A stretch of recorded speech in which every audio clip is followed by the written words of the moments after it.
હાલ ભાજપ નેતાને લઈને ખૂબ જ દુઃખદ સમાચાર સામે આવી રહ્યા છે।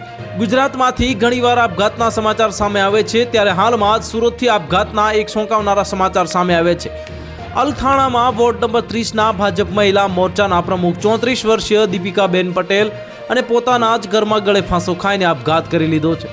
ઘટનાની જાણ થતાં જ પોલીસ કાફલો પહોંચ્યો હતો અને મૃતદેહ પીએમ માટે ખસેડી વધુ તપાસ હાથ ધરી હતી।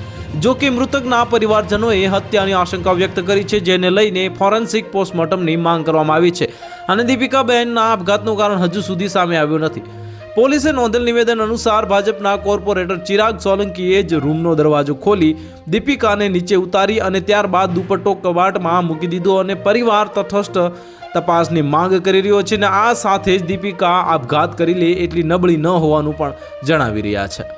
સુરતના ભીમરાળ ગામમાં આવેલ બ્રાહ્મણ જે ફળિયામાં 34 વર્ષીય દીપિકા નરેશભાઈ પટેલ પરિવાર સાથે રહેતી હતી અને પરિવારમાં 2 દીકરા અને દીકરી છે।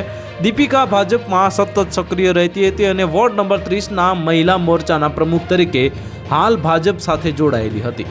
તો હાલ માટે આટલું જ। મળીશું નવી અપડેટ સાથે। જો તમને અમારા વિડીયો પસંદ આવતા હોય તો વિડીયોને લાઇક કરી દેજો, ચેનલને સબસ્ક્રાઇબ કરી બાજુમાં આવેલા બેલ આઇકનને દબાવી દો, જેથી તમને આવા સમાચારની અપડેટ મળતી રહે।